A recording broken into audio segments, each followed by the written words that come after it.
പ്രിയപ്പെട്ടവരെ, ഈ കൺവെൻഷന്റെ അവസാന ദിവസമല്ല, കൺവെൻഷൻ കഴിഞ്ഞ് ഇനി നമ്മുടെ ജീവിതം ആരംഭിക്കുന്ന ദിവസമാണ്. അവിടെ തിരിച്ചറിയുക, വചനം കേട്ട് തിരിച്ചു മടങ്ങാനുള്ളവരല്ല, വചനം ജീവിക്കുന്നവരാണ് ക്രിസ്ത്യാനികൾ. അതുകൊണ്ട് ഈ കൺവെൻഷൻ കഴിയുകയല്ല, കൺവെൻഷന്റെ പങ്കുവയ്ക്കൽ മാത്രമാണ് കഴിയുക. ഭക്ഷിച്ചത് ജീവിക്കാനായിട്ട് ശരീരത്തിൽ കൊണ്ടുവരുന്ന ദിവസമാണ്. സമാപനമായിട്ട് ഈശോ നൽകുന്ന 3 വചനങ്ങൾ ശ്രദ്ധാപൂർവം നമുക്ക് കേൾക്കാം. ആമുഖമായിട്ട് ഈശോ നൽകുന്ന വചനം 1 ദിനവൃത്താന്തം 4:10. ആബാസ് എന്ന പ്രവാചകന്റെ പ്രാർത്ഥനയാണത്. അവൻ ഇസ്രായേലിന്റെ ദൈവത്തോട് പ്രാർത്ഥിച്ചു, ദൈവമേ, അങ്ങ് എന്നെ അനുഗ്രഹിച്ച് എന്റെ അതിരുകൾ വിസ്തൃതമാക്കണമേ. അങ്ങയുടെ കരം എന്നോടുകൂടെ ആയിരിക്കുകയും വിപത്തുകളിൽ നിന്ന് എന്നെ കാത്തുകൊള്ളുകയും ചെയ്യണമേ. അവന്റെ പ്രാർത്ഥന ദൈവം കേട്ടു. വലതുകരമുയർത്തി ഹല്ലേലൂയ, സ്വരമുയർത്തി ഹല്ലേലൂയ, അഭിഷേകത്തോടെ ഹല്ലേലൂയ. പ്രിയപ്പെട്ടവരെ, ഒരു പ്രവാചകൻ പ്രാർത്ഥിക്കുകയാണ്. അവൻ ഇസ്രായേലിന്റെ ദൈവത്തോട് പ്രാർത്ഥിച്ചു, ഏക സത്യ ദൈവമായ ദൈവത്തോട് പ്രാർത്ഥിച്ചു, ദൈവമേ, അങ്ങ് എന്നെ അനുഗ്രഹിച്ച് എന്റെ അതിരുകൾ വിസ്തൃതമാക്കണമേ. ഈ ലോകത്തിന്റെ കഴിവുകളോ അധികാരങ്ങൾക്കോ നിങ്ങളെ വിസ്തൃതമാക്കാൻ പറ്റില്ല, മറിച്ച് ദൈവത്തിന് നിന്നെ അനുഗ്രഹിച്ച് വിസ്തൃതമാക്കാൻ പറ്റും. തുടർന്ന് പറയാണ്, അങ്ങയുടെ കരം എന്നോട് കൂടെ ആയിരിക്കുകയും വിപത്തുകളിൽ നിന്ന് എന്നെ കാത്തുകൊള്ളുകയും ചെയ്യണമേ. അവന്റെ പ്രാർത്ഥന കേട്ടു. പ്രിയപ്പെട്ടവരെ, നമ്മുടെ ജീവിതത്തിലുള്ള പ്രതിസന്ധികൾക്ക് ഉത്തരമാണ് യേശു ക്രിസ്തു. അതുകൊണ്ട് അവനെ നാഥനും രക്ഷകനുമായി നീ സ്വീകരിക്കുമ്പോൾ ആബാസിനെ പോലെ നിനക്കും പ്രാർത്ഥിക്കാം, ദൈവം നിന്നോടും കരുണ കാണിക്കും. രണ്ടാമതായിട്ട് ഈശോ നൽകുന്ന വചനം സങ്കീർത്തന പുസ്തകം 16-ാം അധ്യായം 10 മുതൽ 11 വരെയുള്ള വാക്യങ്ങൾ. സങ്കീർത്തനം 16, 10 മുതൽ 11 വരെ.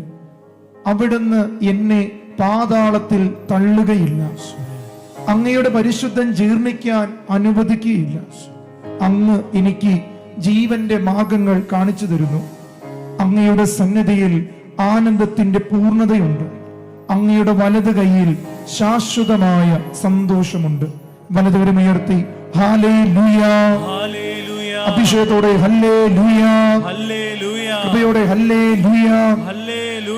പ്രിയപ്പെട്ടവരെ, തകർന്ന് വീണുപോയ ദാവീദ് പോലും പറഞ്ഞൊരു വാചകമുണ്ട്, ഞാൻ തെറ്റ് ചെയ്തിട്ടുണ്ടെങ്കിലും ഈ ലോകത്തിന്റെ അധികാരിയായ സാത്താന് എന്നെ പാതാളത്തിൽ അങ്ങനെയൊന്നും തള്ളാൻ പറ്റില്ല. അതുകൊണ്ടാണ് ദാവീദ് ഇങ്ങനെ പ്രാർത്ഥിച്ച്, അവിടുന്ന് എന്നെ പാതാളത്തിൽ തള്ളുകയില്ല.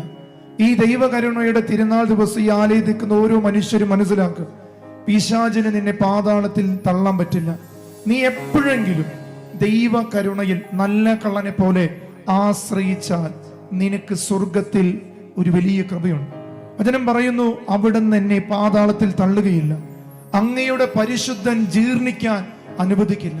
പ്രിയപ്പെട്ടവരെ, പാതിരുപ്പിയോ അഴുകാതിരിക്കുന്നതിന് കാരണം ഈ വചനോ. കാർലോ അക്വിറ്റസ് അഴുകാതിരിക്കുന്നതിന് കാരണം അതാ. അനേകം വിശുദ്ധരുടെ ശരീരം ഭൂമി എടുക്കാത്തത് ഭൂമിയുടെ ജീർണതയ്ക്ക് അപ്പുറമായൊരു കൃപ അവരുടെ ഉണ്ട്. നമ്മളും അഴുകാനുള്ളവരല്ല, അഴുകാതെ ജീവിക്കണം. കുടുംബത്തിനായാലും സഭയിലായാലും രൂപതയിലായാലും ഇടവകയിലായാലും നീ ആയിരിക്കുന്ന കോളേജിലായാലും ക്യാമ്പസിലായാലും എന്റെ പൗരോഹിത്യത്തിലായാലും ഞാൻ അഴുകാനുള്ളവനല്ല. എന്റെ വാക്കുകൾ ഈ ലോകത്ത് കർത്താവിന്റെ ജീവനായിട്ട് മാറണം. എന്നിട്ട് പറയാണ്, അങ്ങയുടെ സന്നിധിയിൽ ആനന്ദത്തിന്റെ പൂർണ്ണതയുണ്ട്. ഞാൻ നിങ്ങൾക്ക് കഴിഞ്ഞ ദിവസം പറഞ്ഞില്ലേ, ഈ അഞ്ജന എന്ന പെൺകുട്ടി മുഖം മുറിച്ചു കളഞ്ഞപ്പോഴും അവൾ കണ്ട ആനന്ദം പരിശുദ്ധ കുർബാന എന്ന ആ ദിവ്യ കാരുണ്യത്തിലാണ്. ജോൺ ഓഫ് ദി ക്രോസിനെ ഇരുണ്ടറയിൽ പൂട്ടിയിട്ടപ്പോൾ അദ്ദേഹം പറയാ, എനിക്ക് അതിനേക്കാൾ വലിയ സന്തോഷം ഉണ്ടായിരുന്നില്ല. പാട്രിക് എന്ന വിശുദ്ധനെ വിഷം കലർത്തി കൊടുക്കുമ്പോഴും ആ ഭക്ഷണത്തിന് മുന്നിൽ കുരിശ് വരച്ചത് കഴിച്ചിട്ട് പറയാ, ഇത്രയും സ്വാദുള്ള ഭക്ഷണം ഇന്ന് വരെ ഞാൻ കഴിച്ചിട്ടില്ല. അദ്ദേഹത്തിന് വിഷം കലർത്തിയവര് ചിരിച്ചിട്ട് പറഞ്ഞു, ഇത് അവസാനത്തെ ഭക്ഷണം ആയതുകൊണ്ടായിരിക്കും ഇങ്ങനെ പറയണേ. എന്നാ പ്രിയപ്പെട്ടവരെ, പിറ്റേ ദിവസം അദ്ദേഹത്തിന്റെ ബോഡി എടുക്കാൻ മുറിയെ ചെല്ലുമ്പോ അദ്ദേഹം തന്നെ വാതില് തുറന്നു പറഞ്ഞു, നിങ്ങൾ എന്നെ കൊല്ലാൻ നോക്കിയാലും ഞാൻ മരിക്കില്ല. ഇതാണ് ജോസഫ് പറഞ്ഞത്, നിങ്ങളെല്ലാവരും എനിക്ക് തിന്മയായി പ്രവർത്തിച്ചു, എന്നാൽ എന്റെ ദൈവം അതെനിക്ക് നന്മയാക്കി മാറ്റി. പ്രിയപ്പെട്ടവർ, ഈ സഹനങ്ങളെല്ലാം നന്മയാണ്. അതുകൊണ്ട് വചനം പറയണേ, അങ്ങയുടെ വലത് കൈയിൽ ശാശ്വതമായ ഒരു സന്തോഷമുണ്ട്. അതുകൊണ്ടാണ് കരുണയുടെ ചിത്രത്തിൽ ഹൃദയത്തിൽ വെച്ച് വലത് കൈ കൊണ്ട് ഈശോ വിളിക്കുന്നേ, നീ എന്റെ ഹൃദയത്തിൽ വാ, നിനക്കൊരു സന്തോഷം തരാം. കണ്ണുനീരിനപ്പുറം ഒരു പുഷ്പമാലിവും സഹനങ്ങൾക്കപ്പുറം ഒരു കൃപ തരും. സമാപനമായിട്ട് ഈശോ നൽകുന്ന വചനം, പുസ്തകങ്ങളിലെ അവസാന പുസ്തകമാണ് ദൈവവചനത്തിന്റെ വെളിപാട് പുസ്തകം. വെളിപാട് പുസ്തകം 3-ാം അധ്യായം 11 മുതൽ 12 വരെ. ഈ കൺവെൻഷന്റെ ദിനത്തിൽ, ഈ 2026 ദൈവ കരുണയുടെ തിരുനാളിൽ നിങ്ങൾക്ക് ദൈവം തരുന്ന ഒരു മുന്നറിയിപ്പും അഭിഷേകമാണ് ഈ വചനം. വെളിപാട് 3:11-12. ഞാൻ വേഗം വരുന്നു, നിന്റെ കിരീടം ആരും കവർന്നെടുക്കാതിരിക്കാൻ നിനക്കുള്ളത് കാത്തു സൂക്ഷിക്കുക. വിജയം വരിക്കുന്നവനെ ഞാൻ എൻ്റെ ദൈവത്തിന്റെ ആലയത്തിലെ ഒരു സ്തംഭമാക്കും. അവൻ പിന്നെ ഒരിക്കലും പുറത്തു പോവുകയില്ല. അവന്റെ മേൽ എന്റെ ദൈവത്തിന്റെ നാമവും ദൈവസന്നിധിയിൽ നിന്ന് സ്വർഗം വിട്ടിറങ്ങി വരുന്ന പുതിയ ജെറുസലേമാകുന്ന ദൈവ നഗരത്തിന്റെ നാമവും എന്റെ പുതിയ നാമവും ഞാൻ എഴുതും. വലതുകരമുയർത്തി സ്വരമുയർത്തി ഹല്ലേലൂയാ, അഭിഷേകത്തോടെ ഹല്ലേലൂയാ, കൃപയോടെ ഹല്ലേലൂയാ. പ്രിയപ്പെട്ടവരെ, കർത്താവ് നമ്മോട് പറയുക, ഒരുങ്ങിയിരിക്കണം. കർത്താവിന്റെ 2ാം വരവ് സഭ പഠിപ്പിക്കുന്ന ഒരു കാര്യമാണ്, ബി പ്രിപ്പയർഡ് അവർസെൽവ്സ്. എന്ന് വേണമെങ്കിലും മരണം സംഭവിക്കാം. യുഗാന്ത്യങ്ങൾ പ്രവചിക്കുന്ന അനേകം ശക്തികൾ ഉണ്ടാകാം. അതൊന്നല്ല സത്യം. നിനക്കൊരു മരണമുണ്ട്. അന്ന് നിന്റെ യുഗം ഈ ഭൂമിയിൽ അവസാനിച്ച് സ്വർഗത്തിൽ ഒരു പുതിയ നിത്യജീവന്റെ യുഗം ആരംഭിക്കുന്ന ദിവസം. അത് മറക്കരുത്. അതുകൊണ്ട് ഞാൻ നിങ്ങളോട് ഇന്നലെ പറഞ്ഞില്ലേ, നമ്മളുടെ യഥാർത്ഥ ബർത്തര മാമോദീസ ദിവസമാണ്. ഇനി 2ാമതൊരു മാമോദീസയുണ്ട്, അത് മരണമെന്ന മാമോദീസയാണ്. അതിനുവേണ്ടി നമ്മൾ ഒരുങ്ങണം. വചനം പറയാ, ഞാൻ വേഗം വരുന്നു, നിന്റെ കിരീടം ആരും കവർന്നെടുക്കാൻ, നിന്റെ വിശുദ്ധിയുടെ കിരീടം ആരും കവർന്നെടുക്കാൻ നിനക്കുള്ളത് കാത്തു സൂക്ഷിക്കാൻ. ഫൗസ്റ്റീനയിലൂടെ ഈശോ കരുണയോടെ നമ്മുടെ അടുത്തേക്ക് വരിക. വിജയം വരിക്കണം. പരാജയപ്പെട്ടവനെ പോലെ മരിക്കരുത്. സഹനങ്ങളിലൂടെ, വിശുദ്ധിയിലൂടെ, പരിശുദ്ധ കൂദാശകളിലൂടെ സഭയുടെ ചേർന്ന് നിന്നുകൊണ്ട് വിജയം വരിക്കുന്ന ഞാൻ എൻ്റെ ദൈവത്തിന്റെ ആലയത്തിലെ ഒരു സ്തംഭമാക്കും. അൽഫോൻസമ്മയെ പോലെ, വിശുദ്ധനായ ചാവറ പിതാവിനെ പോലെ, വിശുദ്ധ ഏപ്രാസമ്മയെ പോലെ സ്തംഭങ്ങളാകാനുള്ളതാ. നമ്മളും നമ്മുടെ ദേവാലയത്തിൽ അടുത്ത തലമുറയ്ക്ക് വിശുദ്ധരാകാൻ വിളിക്കപ്പെട്ടവരാ. തുടർന്ന് പറയാം, ഒരിക്കലും നിങ്ങൾ പുറത്തു പോവുകയില്ല. അവന്റെ മേൽ എന്റെ ദൈവത്തിന്റെ നാമം, പിതാവായ ദൈവത്തിന്റെ നാമം, ദൈവസന്നിധിയിൽ സ്വർഗം വിട്ടിറങ്ങി വന്ന യേശുവിന്റെ നാമം മുദ്രവയ്ക്കപ്പെടും. ജെറുസലേമാകുന്ന നഗരത്തിന്റെ നാമം എന്റെ പുതിയ നാമം, അതാണ് കരുണയുടെ നാമം. Jesus, I trust in U.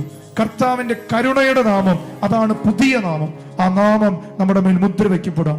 അത് നമുക്ക് നൽകിയത് ഈശോയുടെ ഹൃദയം കുത്തി തുറക്കപ്പെട്ടപ്പോൾ 9 ഫലങ്ങളിലൂടെയാണ്. 2 ഘട്ടങ്ങളായി തിരിക്കും. നമ്മളത് കേൾക്കാൻ പോവാം. പരിശുദ്ധാത്മാവിന്റെ 9 ഫലങ്ങളെ 2 ഘട്ടങ്ങളായി തിരിച്ചിട്ടാണ് ഈശോയുടെ ഹൃദയത്തിൽ നിന്ന് ഈ ലോകത്തിലേക്ക് കാരുണ്യ സ്രോതസ്സായി ഇറങ്ങി വന്നു. കരങ്ങൾ ഉയർത്തിപ്പിടിക്കാം. ഇതാ ഒരു പുതിയ പെന്തക്കൊസ്തയ്ക്ക് ഒരുങ്ങിയ, ഇനി പെന്തക്കൊസ്ത നാളിനുള്ള ഒരുക്കമാണ്. കരുണയുടെ തിരുനാൾ കഴിഞ്ഞ പരിശുദ്ധ കുർബാനയുടെ തിരുനാൾ നമ്മൾ ഒരുങ്ങും. സ്ത്രീത്വത്തിന്റെ തിരുനാൾ ഒരുങ്ങും. അങ്ങനെ സഭയിൽ ഒരു നിലനിൽക്കുന്ന ഒരു പെന്തക്കൊസ്തയ്ക്ക് വേണ്ടി ഒരുങ്ങിയ. അതുകൊണ്ട് 2 കരങ്ങൾ ഉയർത്തുന്നു, സ്തുതിച്ച്, നിലമറന്ന് സ്തുതിച്ച്, ഹൃദയം പൊട്ടി വിളിച്ച്, പരിശുദ്ധാത്മാവ് നിങ്ങളുടെ മേൽ വരും. അത്യുന്നതന്റെ ശക്തി ഈ ദൈവകരുണ ദിനത്തിൽ ഹൃദയം തുറന്ന് യേശു തരും. ആഗ്രഹിക്കി, അപേക്ഷിക്കി, കർത്താവേ എന്നെ അനുഗ്രഹിച്ചിട്ടല്ലാതെ ഞാൻ ഈ ആലയം വിട്ടുപോകില്ല. ഒരു യാക്കോബിനെ പോലെ ഈ രാത്രിയിൽ ദൈവവുമായി ഞാനൊരു മൽപ്പിടുത്തം നടത്തുന്നു. എനിക്കൊരു പെരുവേൽ അനുഭവം തരണമേ. ആത്മാവിന്റെ പെരുവേൽ എന്റെ മേൽ പെയ്തിറങ്ങട്ടെ. കർത്താവേ, എല്ലാവിധ തിന്മയുടെ രൂപികളെ റോമ 16:20 അധികാരത്താൽ ഈ സമയം വിട്ടുപോകട്ടെ. ഈ രാത്രിയിൽ ഞങ്ങളുടെ രൂപതാധ്യക്ഷന്റെ കൂട്ടായ്മയോടെ ഒരു പൂർണ്ണ ദണ്ഡ വിമോചനം ഈ സഭയിൽ, ഈ ആലയത്തിൽ പൊട്ടിപ്പുറപ്പെടട്ടെ. കൈകളടിച്ച് പാടി പ്രാർത്ഥിക്കാം. കണ്ണുകളടയ്ക്കാം. നന്നായി അഭിഷേകത്തോടെ വലിയ കൃപയോടെ കണ്ണുകളടച്ച് പോരാ, നന്നായി അടിച്ച് ശക്തിയോടെ ദൈവത്തിന്റെ ആത്മാവിന്റെ വലിയ കൃപ വരണം. ഉന്നതത്തിൽ നിന്നും ശക്തി ധരിച്ചിടാൻ ദാഹമോടെ പ്രാർത്ഥിക്കുന്നു. പരിശുദ്ധാത്മാവാൽ ക്രിസ്തു സാക്ഷിയാവാൻ നിരന്തരം പ്രാർത്ഥിക്കുന്നു. പരിശുദ്ധാത്മാവേ തീനാവുകളായി എന്നിൽ കത്തിപ്പടരണമേ. പരിശുദ്ധാത്മാവേ മിന്നലൊളിയായി എന്നിൽ വന്നു പതിക്കണമേ. പരിശുദ്ധാത്മാവേ തീനാവുകളായി എന്നിൽ കത്തിപ്പടരണമേ. പരിശുദ്ധാത്മാവേ മിന്നലൊളിയായി എന്നിൽ വന്നു പതിക്കണമേ. രണ്ട് കരങ്ങൾ ഉയർത്തി സ്തുതിച്ച് ആത്മാവിന്റെ വരദാനങ്ങൾക്കായി പ്രാർത്ഥിക്കുക. ദൈവകൃപ ആർക്കും ചോർന്നു പോകാതിരിക്കാൻ പ്രാർത്ഥിക്കുക. യോഹന്നാൻ 14:16 ഞാൻ പിതാവിനോട് അപേക്ഷിക്കുകയും എന്നേക്കും നിങ്ങളുടെ കൂടെ ആയിരിക്കാൻ മറ്റൊരു സഹായകനെ ഞാൻ നിങ്ങൾക്ക് തരും. ഈ വചന അഭിഷേകത്താൽ ആത്മാവിന്റെ നിറവ്, ആത്മാവിന്റെ അഭിഷേകം ഈ സമൂഹത്തിൽ വ്യാപരിക്കട്ടെ. യോഹന്നാൻ 16:8 അവൻ വന്ന് പാപത്തെക്കുറിച്ചും നീതിയെക്കുറിച്ചും ന്യായവിധിയെക്കുറിച്ചും ലോകത്തെ ബോധ്യപ്പെടുത്തുന്ന ഈ കാലഘട്ടത്തിന്റെ തീ സകല ദൈവജനത്തിന് മേലും പെയ്തിറങ്ങട്ടെ. യേശുവിന്റെ നാമത്തിൽ നിങ്ങളുടെ ആധിപത്യങ്ങളെ ബന്ധിക്കുന്നു, ശാസിക്കുന്നു, കൽപ്പിക്കുന്നു, ബഹിഷ്കരിക്കുന്നു. രണ്ട് കരങ്ങൾ ഉയർത്തി 3 പ്രാവശ്യം യേശുവേ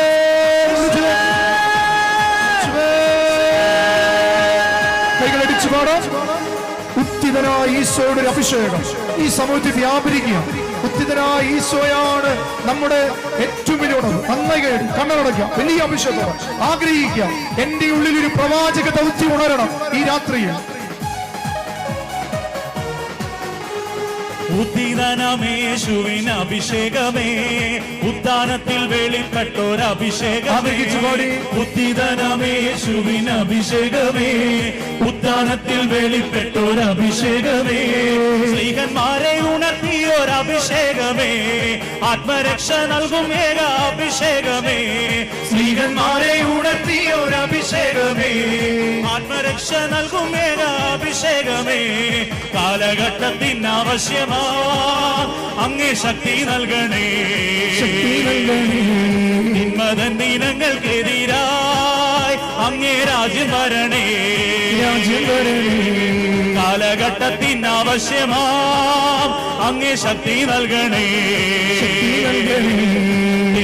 ദിനങ്ങൾക്കെതിരായി അങ്ങേ രാജ്യം വരണേ.